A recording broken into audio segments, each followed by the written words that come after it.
Hey guys, so in this video I am showing you how I did this braided lived-in Bronde. So this is our starting point. We did her hair last in September, so we are going in and refreshing everything. We also chopped off a couple inches just to make her ends feel nice and fresh. So I went in and I'm doing her roots. I did her roots first. I did 4 NCH, 5N, 6NB, and 6GI. Then I'm going through and I'm going to be weaving out all of the pieces that I want to be my lowlights. I am using the same technique that I used in my braided balayage video, but essentially I am doing, I'm taking big sections and then I'm weaving like throughout the top section of what I want to be my lowlights. Then I am dividing that section in half and placing one side on my, like to the right and one side to the left, pulling it basically as far out of the way as I can possibly do. Once I get closer to like the very top of the back of her head, I do like to make my sections smaller that I am weaving from, just so I'm getting like more depth through like the base of their neck, and then gradually as I get higher up, there's going to be more brightness. That will mimic what the sun naturally wants to do, because naturally the sun is not getting to the very underneath part of our hair, so that part is automatically always darker. So, but you want to adjust this depending on the ratio of dark to light that they want. For example, if they want something that's very blonde and they want something very minimal, then you would probably do like 80% light, 20% dark. But I will say this braided technique works best for something that's lived in and not necessarily something that has bright dimension all the way up to the root area. Then once I've weaved everything out of my way, I'm going to section off that midsection that I have, just clip that up and out of my way. Then I'm going to be going through and doing my all over dark through those areas that I left out. So typically I like to do the same formula through this that I do on the roots. You can switch it to whatever you'd like, but personally I do feel like that tends to look the most natural. I feel like most of the time hair doesn't have like 10 million colors through it. It just has like 2 or 3. So I'm just going through brushing this through. Once I have that all the way saturated, I'm going to go in and I'm going to braid it just so it's out of my way. I don't have to worry about it. So I finished both of those sides through here. Then I'm going to be starting through the back section. And since with her hair, since I'm not doing like the full thing, we're mainly just kind of like retouching, I am going in and just like placing foils where they need to be. So I'm going in and I did like a pretty deep, like chunkier weave. And then I used my small, like pre-sectioning comb to like section that even further, and then I'm going in and painting it. Sorry, my angle of my camera was not super great right here, but I do like to paint everything on an angle just because I feel like that is going to allow for the softest blend. So typically I like to do like deep V sections, especially when I'm taking the section like straight across through the head and I am not taking my section like on a diagonal. You can paint this however you'd like, but with her I just know that I want some like actual good pops of dimension, but I don't want to have anything like super stripy, hence why I like to take a chunkier weave and then use my pre-sectioning comb to make that a little softer. But this will just create those really nice pops of blonde, so that way she'll still like be able to keep some of her depth and dimension that she currently has. Because since her hair is a little bit more on the thicker side, if I go in and do just a few very thin lightning foils, they're not going to show up super well. So if you want to have something stand out and be like higher contrast or be able to see like visible pockets of depth, you want to make sure that you're taking like chunkier sections. But since I'm teasing this and then painting it very softly on an angle, it's not going to look stripy. It's not going to look unblended. It's going to still look very soft, but it's just going to have a little bit more high contrast to it. And for this look, I am using my Framar foils and my Framar balayage board. Those are honestly my favorite. They are a go-to. So once I have done like all of the foils through the top, you can really cater this to, I don't know, however light or dark that they really want their hair. But with her, since we're just doing a retouch, I don't need to add in tons of foils. Once again, with this technique, you don't necessarily want to be adding foils all the way up to the root. If you are, this technique is definitely not the easiest. What I would recommend if you're wanting dimension of like your lighter pieces higher up, I would do like teased baby lights higher up, and then take all that hair like in between foils and pull that to the side, and then like weave out like sections of the dark through there, and then like tip at your ends if you want to. That will make it a little bit easier to keep that dimension higher up. That will also save you time and product, just because you won't be having to put a million foils in their hair. You can just worry about doing the low lights at the very end, because typically low lights don't have to process nearly as long as lightener does. So it's best to kind of do that more towards the end, or if something you can just wipe out.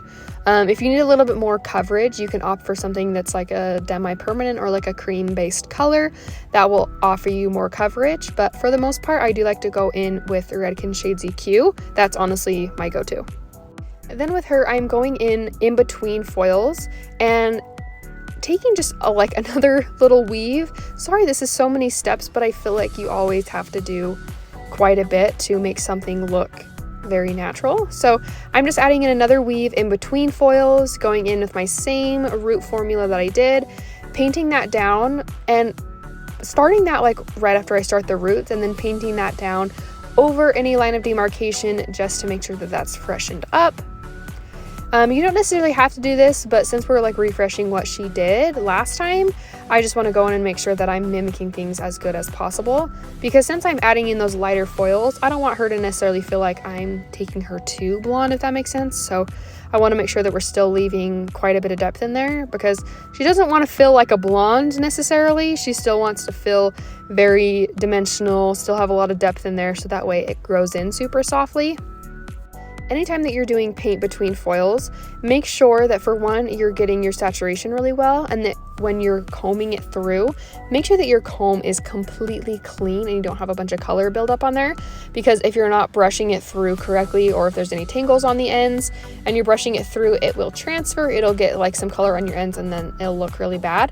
So make sure that you're going in using a clean brush to brush that through. You could also spray some water like right where your color ends, and then brush that through.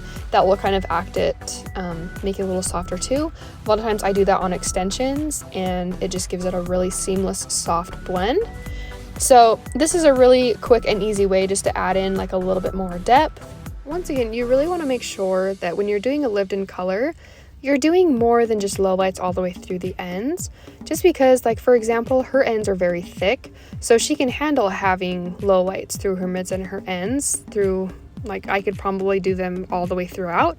But if their ends are very thin, or if they're very porous, if you do all of your lowlights all the way through the ends and you don't do any like mid-blending lowlights, then their ends will actually appear darker, and they won't keep that like same brightness through the ends. So you want to make sure that you're assessing like your lowlighting technique based off of the thickness of their hair. So typically thicker hair, you can handle doing like chunkier or just like more sections pulled all the way through. Once I finish the back, I'm going in and I'm framing her money piece first. The reason I'm doing her money piece first rather than sectioning out all of our lowlights is just because I want to make sure that I am pulling out all of the light pieces that I want. Because having like a really pretty and honestly like powerful money piece for this technique is going to be very crucial. So I do like to start, for the most part, I like to start with a slice. And then normally a baby light, and then I like to do teased baby lights.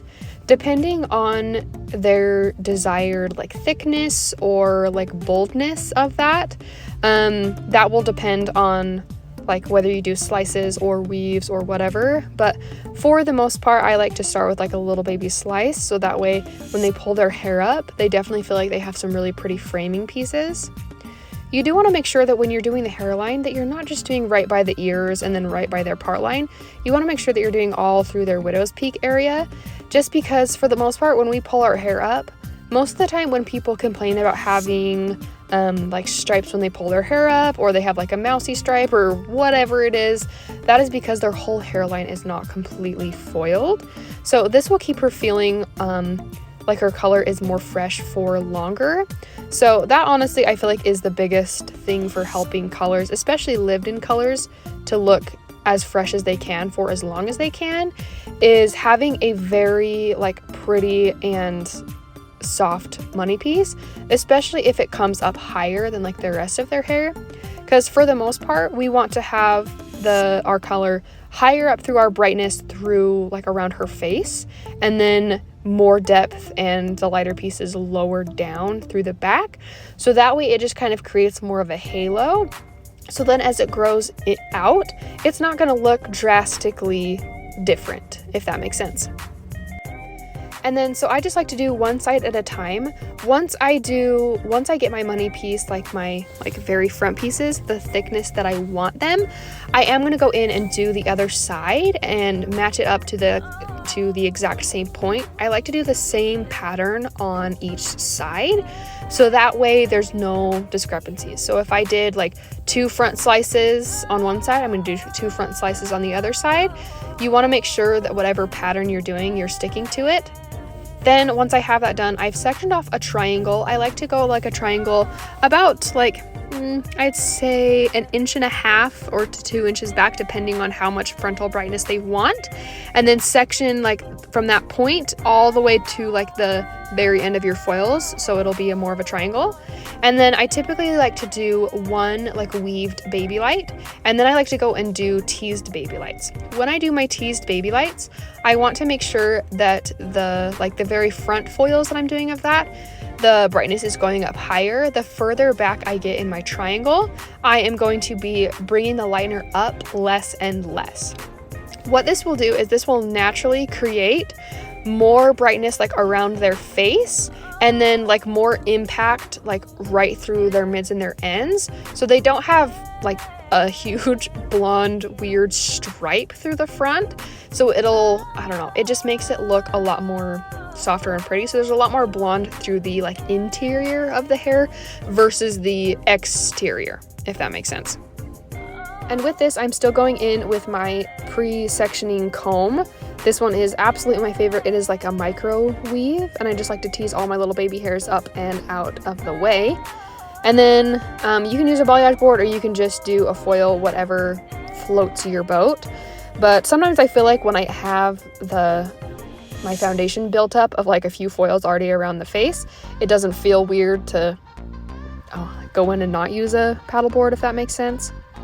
But you can do these as dramatic as you would like to, but I wouldn't necessarily have your triangle go clear like all the way back to where like the front meets the back section, if that makes sense, because that would be a little too dramatic. But this is just a really great way to make your money piece look really soft. If she had a lot more depth through her ends, through the front, like if her roots stretched down further, I would probably divide the money piece sections in half and like tip out the ends just to make them brighter. But since they're already blonde, I don't need to do that. Then I'm going in and doing like all of my root sections. I'm not necessarily getting between all of my money piece foils quite yet, just because I do have to go in and smudge my money piece anyways, so it'll just save you a little bit of time to just smudge it all at the same time. So typically I like to bring the roots down a little further in the back and a little a higher up through the front, lower through the back, so that way it just creates a really soft angle. Even though I'm refreshing the roots, so I'm not technically going too much darker, I want to make sure that it's going to kind of mimic what the money piece and what the rest of her hair wants to do. So I'm going in and just sectioning off all of my dark pieces that I want, and then I'll be doing an Oliver color through these pieces. Then once again, I will be braiding this afterwards just to get up and out of my way. You can just leave it be if you want to, but personally I feel like I would be like running into it when I'm trying to weave, especially since it's already like pre-sectioned. So I just find that I like to hurry and get it out of my way. I do feel like I do like this technique because the low light sits on a little bit longer, especially since I'm going over some pieces that already have some blonde on them. I do feel like it helps things to sit on a little bit longer, so that way I actually get full coverage, if that makes sense. Then I'm going to be going in and doing my lighter foils through the front. I do want to section these off on an angle, like higher up towards the face, lower through the back. I feel like I've said that same sentence like 20 million times, but bear with me. Then when I paint, I will be having my lightener up closer around her face. This will help to connect her money piece sections to the back sections. So that way there's no weird disconnects. And also I should mention, I am using Blonde Me from Schwarzkopf. I do like to mix a little bit of Wella free lights in there. I don't add a lot in there. I literally just add probably like a teaspoon, not that we measure in cooking terms here, but I like to measure that way just because I feel like adding a little bit of the free lights in with my Blonde Me, it does help it to not oxidize quite as quickly. I don't know why, I just really have a personal preference. One of my friends would do that and she showed me that, and now I really can't go back. I don't really ever use free lights by itself, just because Blonde Me literally works amazingly. So, but I do use the Blonde Me that has the bonder built into it. I don't even know if they have one without it anymore, honestly. But you want to make sure that anytime you are painting foils, that you're really going in and making sure that you're teasing a lot just to get all those little baby hairs out of there. And you want to make sure that if anything else, you are painting so soft. It's not enough to be like sectioning your section on an angle. It's not enough to just have it teased. It's not enough to just have the section ultra super fine. You need to be sectioning on an angle. You need to be teasing. You need to be doing small, thin sections. And you need to be painting on an angle and just blurring up like everywhere. You want your lightener to just look super soft. Like if you were just going to leave it like that, you want it to just look super, super seamless. Then once again, I'm going through and just painting in between foils, layering on top of that. But do this where need be. Typically when I'm doing this, I like to kind of leave out the very front piece just so it remains a little bit brighter, or I'll do like thinner up around her face and then chunkier as I weave towards the back. That will just naturally create, I don't know, just a very soft lived-in look. So I did the same thing on the other side. I didn't show that because I feel like it got very repetitive. So when I glossed her, I did 9 GRO, 9 VG, 9N, and 9 GI from Redken SEQ, as always. But this is how it turned out. I'm obsessed. I hope you guys liked this look, and I hope you try it out for yourselves. But I will see you in the next one. Have a great day.